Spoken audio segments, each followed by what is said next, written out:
Neste exato momento em que você está assistindo este vídeo, enquanto respiramos o mesmo ar desta terra conturbada, guerras estão sendo travadas, sangue está sendo derramado, e uma profecia milenar está se cumprindo diante dos nossos olhos com uma precisão que deveria fazer cada um de nós tremer diante da soberania divina. Há uma verdade oculta nas páginas sagradas que a maioria dos cristãos desconhece completamente, uma revelação tão profunda sobre o que está acontecendo ao nosso redor que mudará para sempre a forma como você enxerga os conflitos mundiais atuais. Enquanto assistimos juntos essa história impactante, peço que você já deixe seu amém nos comentários e se junte a essa comunidade de buscadores da verdade, clicando no botão de inscrição, porque o que você está prestes a descobrir não deveria ser guardado apenas para você. Você já se perguntou por que, em pleno século XXI, com toda a nossa tecnologia, nossa educação, nossos tratados de paz e organizações internacionais, a humanidade parece incapaz de viver em harmonia? Por que as guerras se multiplicam como fogo selvagem? Por que os rumores de guerra ecoam de continente a continente? E por que a violência parece ser a linguagem universal da nossa espécie? A resposta não está nos noticiários, não está nos discursos políticos, nem nas análises dos especialistas. A resposta está escrita com tinta divina nas páginas eternas da Palavra de Deus, e ela é mais perturbadora e ao mesmo tempo mais esperançosa do que você pode imaginar. Vamos voltar no tempo, meus irmãos, a um momento específico na história humana quando Jesus Cristo, o Príncipe da Paz, sentado no Monte das Oliveiras com seus discípulos, proferiu palavras que ecoariam através dos séculos até chegarem aos nossos dias com uma precisão cirúrgica.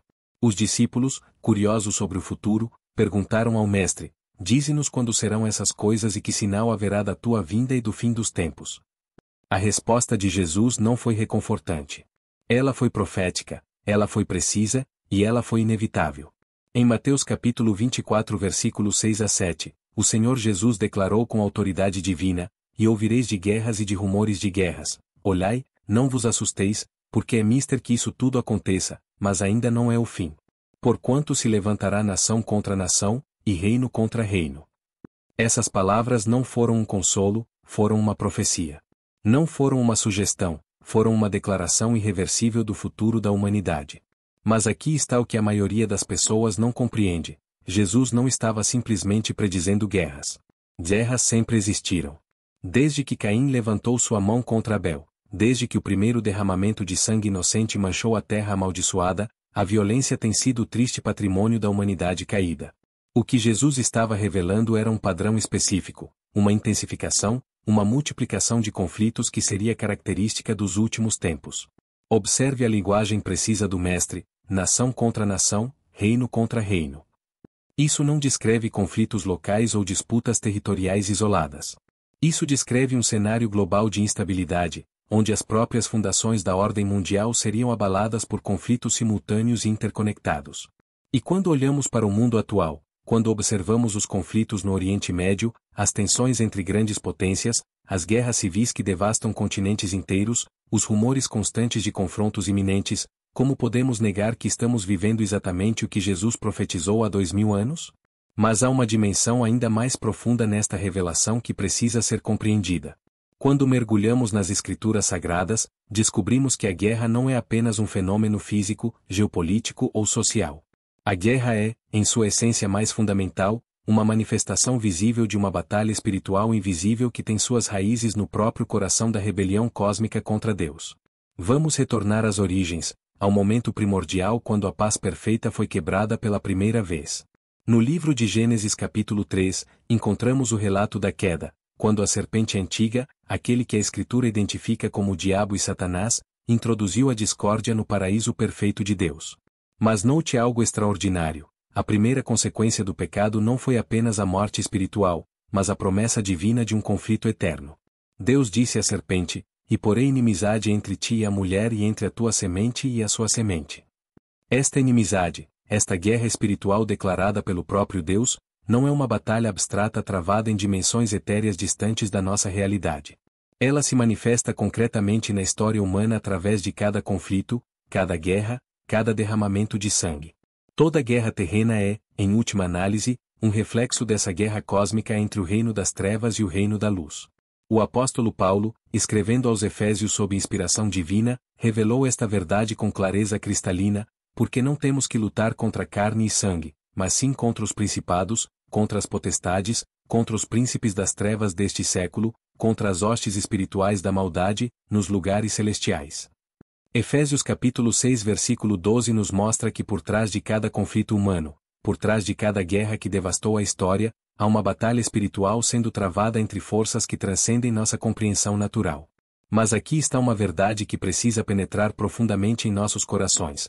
Deus não é um observador passivo desta guerra. Ele não está simplesmente assistindo os eventos se desenrolarem como um espectador divino. As Escrituras revelam que o Senhor dos Exércitos, o Deus de Israel, é quem tem controle soberano sobre todas as nações, sobre todos os conflitos, e sobre o próprio curso da história humana. No livro de Daniel capítulo 2 versículo 21, a palavra de Deus declara que ele muda os tempos e as horas, remove os reis e estabelece os reis. No livro de Jó capítulo 12 versículo 23, lemos que Deus multiplica as nações e as faz perecer, estende as nações e as guia. Isso significa que cada guerra, cada conflito, cada mudança geopolítica está sob o controle absoluto da providência divina. Mas por que Deus permitiria, ou até mesmo orquestraria, conflitos e guerras? Por que o Deus de amor permitiria tanto sofrimento e derramamento de sangue? A resposta a esta pergunta nos leva ao coração mesmo do plano redentor de Deus para a humanidade. Nas Escrituras, descobrimos que Deus usa as guerras e os conflitos como instrumentos de juízo, como ferramentas de purificação, e como sinais proféticos que apontam para a consumação final de seu reino. No livro de Abacuque capítulo 1 versículos 5 a 6, vemos Deus declarando: Vede entre as nações, e olhai, e maravilhai-vos, e admirai-vos, porque realizo, em vossos dias, uma obra que não crereis, quando vos for contada. Porque eis que suscito os caldeus, nação feroz e impetuosa.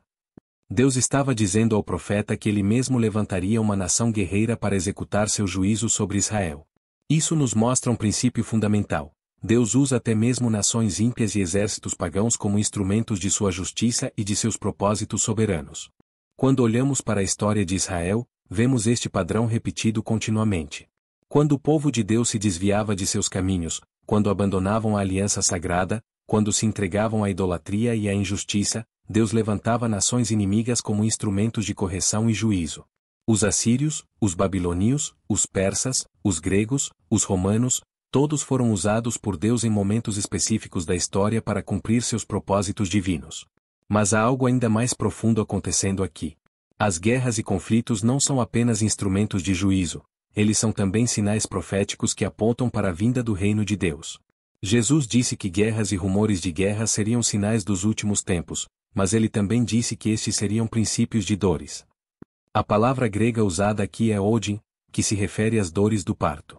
Isso significa que as guerras atuais não são simplesmente destruição sem propósito, elas são as dores de parto de uma nova era que está nascendo. Quando uma mulher está em trabalho de parto, as dores se intensificam e se tornam mais frequentes à medida que o momento do nascimento se aproxima. Da mesma forma, Jesus estava nos dizendo que os conflitos mundiais se intensificariam e se tornariam mais frequentes à medida que nos aproximássemos do estabelecimento de seu reino eterno na terra. E aqui está uma verdade que deveria fazer cada um de nós se levantar e prestar atenção. Estamos vivendo nos dias quando essas dores de parto estão se intensificando dramaticamente. Nunca na história humana houve tantos conflitos simultâneos. Nunca houve armas tão destrutivas. Nunca as tensões globais foram tão complexas e interconectadas. Nunca estivemos tão próximos de um conflito mundial que poderia envolver todas as nações da Terra. Mas o que isso significa para nós, como povo de Deus, vivendo nestes tempos proféticos? Significa que não podemos ser observadores passivos. Não podemos simplesmente assistir aos noticiários e lamentar o estado do mundo sem compreender nosso papel neste momento crucial da história. O profeta Joel, profetizando sobre os últimos dias, declarou no capítulo 3 versículos 9 a 10, Proclamai isto entre as nações, preparai a guerra, despertai os valentes, cheguem-se, subam todos os homens de guerra. Forjai espadas das vossas relhas de arado e lanças das vossas podadeiras, diga o fraco, forte sou eu. Esta profecia fala de um tempo quando as nações se prepararão para uma guerra final, quando instrumentos de paz serão transformados em instrumentos de guerra. Mas note algo crucial. Esta profecia precede imediatamente a promessa da vinda do Senhor para estabelecer seu reino e julgar as nações. O que estamos vendo nos conflitos atuais não é apenas caos aleatório. É o cumprimento meticuloso de profecias específicas que foram escritas milhares de anos atrás. Quando vemos Israel cercado por nações hostis, quando observamos a instabilidade no Oriente Médio, quando presenciamos o ressurgimento de antigas rivalidades entre grandes potências, estamos vendo as peças do quebra-cabeça profético se encaixando com precisão divina. Ezequiel capítulo 38 e 39 profetiza sobre uma grande guerra que envolveria Israel e uma confederação de nações nos últimos dias. Esta profecia, conhecida como a Guerra de Gog e Magog, descreve eventos que muitos estudiosos bíblicos acreditam que estão se alinhando diante dos nossos olhos. As nações mencionadas nesta profecia, Rosh, Meseque, Tubal, Pérsia, Etiópia, Líbia, correspondem geograficamente a regiões que hoje estão entre as mais instáveis e hostis a Israel. Mas aqui está o que muitos não compreendem: mesmo esses conflitos proféticos servirão aos propósitos de Deus. Ezequiel capítulo 38 versículo 16 nos diz que Deus trará estas nações contra Israel para que as nações me conheçam, quando eu me santificar em ti, ó Gog, diante dos olhos delas. Deus usará até mesmo a guerra final para revelar sua glória e estabelecer seu reino. Ele permitirá que as nações se ajuntem para a batalha, mas então intervirá sobrenaturalmente para defender seu povo e demonstrar sua soberania sobre toda a terra. E enquanto estas profecias se desenrolam diante dos nossos olhos, enquanto presenciamos o cumprimento literal de palavras que foram escritas milhares de anos atrás, como deveríamos responder? Deveríamos viver em medo? Deveríamos nos esconder em desespero? Absolutamente não. Jesus disse em Lucas capítulo 21 versículos 28, Ora, quando essas coisas começarem a acontecer, olhai para cima e levantai as vossas cabeças, porque a vossa redenção está próxima. Quando vemos guerras e rumores de guerras, quando observamos nação se levantando contra nação, não devemos nos desesperar. Devemos nos alegrar, porque estes são sinais de que a vinda do nosso Senhor está próxima. Mas nossa resposta não deve ser apenas de expectativa passiva. As Escrituras nos chamam para ser sal da terra e luz do mundo, especialmente em tempos de trevas e conflito. Quando Jesus disse para orarmos: venha o teu reino, seja feita a tua vontade, assim na terra como no céu, ele estava nos ensinando a orar pela manifestação do reino de Deus no meio do caos deste mundo. Isso significa que nossa responsabilidade como povo de Deus é ser agentes de paz em meio aos conflitos, ser portadores de esperança em meio ao desespero, ser proclamadores da verdade em meio à confusão. Não somos chamados para tomar armas físicas, mas somos chamados para lutar com as armas espirituais que são poderosas em Deus para derrubar fortalezas. O apóstolo Paulo nos ensina em 2 aos Coríntios capítulo 10 versículos 3 a 5, porque, andando na carne, não militamos segundo a carne. Porque as armas da nossa milícia não são carnais, mas, sim, poderosas em Deus, para a destruição das fortalezas, destruindo os conselhos e toda altivez que se levanta contra o conhecimento de Deus, e levando cativo todo o entendimento à obediência de Cristo. Nossa guerra não é contra pessoas, mas contra principados e potestades.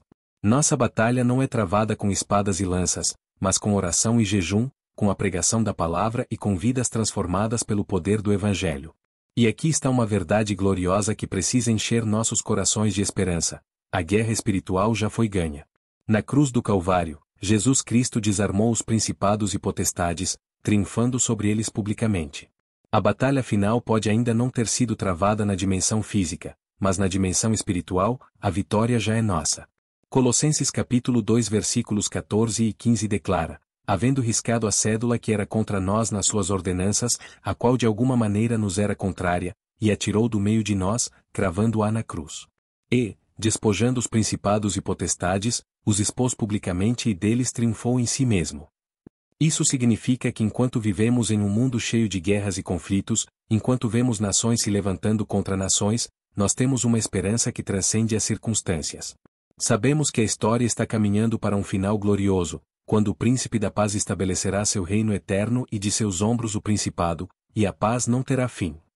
Isaías capítulo 9 versículo 7 profetiza sobre este reino vindouro: do incremento deste principado e da paz não haverá fim, sobre o trono de Davi e no seu reino, para o firmar e o fortificar com juízo e com justiça, desde agora e para sempre. O zelo do Senhor dos Exércitos fará isto. Esta é a esperança que nos sustenta em meio aos conflitos atuais. Sabemos que cada guerra, cada conflito, cada momento de tensão global nos aproxima mais da vinda daquele que estabelecerá a paz eterna. Sabemos que o Senhor dos Exércitos está no controle, e que seus propósitos se cumprirão perfeitamente. Mas até que este dia glorioso chegue, até que o príncipe da paz tome seu trono e governe as nações com vara de ferro, qual é nossa responsabilidade? Como devemos viver nestes dias de guerra e tumulto? Primeiro, devemos viver em constante vigilância espiritual. Jesus nos advertiu repetidamente para vigiarmos, para estarmos alertas, para não sermos pegos de surpresa pelos eventos dos últimos tempos. Marcos capítulo 13 versículo 37 registra suas palavras: "E as coisas que vos digo, digo-as a todos, vigiai." Vigilância espiritual significa manter nossos olhos fixos na palavra de Deus, observando os sinais dos tempos, discernindo os espíritos, e mantendo nossa vida espiritual em constante comunhão com o Senhor. Significa não sermos apanhados pelos ventos de doutrina deste mundo, mas permanecermos firmes na verdade do Evangelho. Segundo, devemos viver em constante intercessão. Se compreendemos que as guerras físicas são manifestações de batalhas espirituais, então nossa arma mais poderosa é a oração. Devemos orar pelas nações, orar pelos líderes, orar pela paz, orar pelo avivamento, orar para que o reino de Deus se manifeste em meio ao caos deste mundo. Paulo nos exorta em 1 Timóteo capítulo 2 versículos 1 a 4, "Admoesto-te, pois, antes de tudo, que se façam deprecações, orações, intercessões e ações de graças por todos os homens, pelos reis e por todos os que estão em eminência, para que tenhamos uma vida quieta e sossegada, em toda a piedade e honestidade. Porque isto é bom e agradável diante de Deus, nosso Salvador, que quer que todos os homens se salvem e venham ao conhecimento da verdade." Terceiro, devemos viver como embaixadores do reino vindouro. Paulo nos diz em 2 aos Coríntios capítulo 5 versículo 20 que somos embaixadores da parte de Cristo. Isso significa que representamos um reino que não é deste mundo, um reino de paz em meio à guerra, um reino de luz em meio às trevas. Como embaixadores, nossa missão é proclamar as boas novas de reconciliação com Deus através de Jesus Cristo. Em um mundo cheio de ódio e divisão, somos chamados para ser agentes de reconciliação. Em um mundo cheio de desespero, somos chamados para ser portadores de esperança. Em um mundo cheio de mentira, somos chamados para ser proclamadores da verdade. E aqui está uma verdade final que deve incendiar nossos corações com paixão evangelística: o tempo está se esgotando. Jesus disse que o evangelho do reino seria pregado em todo o mundo como testemunho a todas as nações, e então viria o fim. Mateus capítulo 24 versículo 14 é tanto uma promessa quanto uma responsabilidade. Se realmente acreditamos que estamos vivendo nos últimos dias, se verdadeiramente compreendemos que os sinais proféticos estão se cumprindo diante dos nossos olhos, então nossa urgência em compartilhar o Evangelho deveria ser incomparável. Cada guerra, cada conflito, cada momento de instabilidade global deveria nos lembrar de que há milhões de pessoas que ainda não ouviram as boas novas de salvação. O Senhor não retarda a sua promessa, como alguns a têm por tardia, mas é longânimo para convosco, não querendo que alguns se percam, senão que todos venham a arrepender-se. 2 de Pedro capítulo 3 versículo 9 nos mostra o coração de Deus para a humanidade perdida. Ele está permitindo que os eventos proféticos se desenrolem gradualmente para dar oportunidade para que mais pessoas sejam salvas. Mas virá o dia quando a paciência divina chegará ao fim, quando a porta da arca será fechada, quando o tempo da graça terminará. E naquele dia, as guerras cessarão não porque a humanidade finalmente aprendeu a viver em paz, mas porque o Rei dos Reis tomará o controle absoluto das nações. Apocalipse capítulo 19 versículos 11 a 16 nos dá uma visão gloriosa deste momento. "E vi o céu aberto, e eis um cavalo branco. O que estava assentado sobre ele chama-se Fiel e Verdadeiro e julga e peleja com justiça. E estava vestido de uma veste salpicada de sangue, e o nome pelo qual se chama é a Palavra de Deus. E na veste e na sua coxa tem escrito este nome: Rei dos Reis e Senhor dos Senhores." Este é o final da história. Este é o destino de todos os conflitos humanos. Um dia, não muito distante, Jesus Cristo voltará não como o cordeiro manso que foi ao matadouro, mas como o leão da tribo de Judá, como o conquistador invencível que estabelecerá seu reino eterno de paz.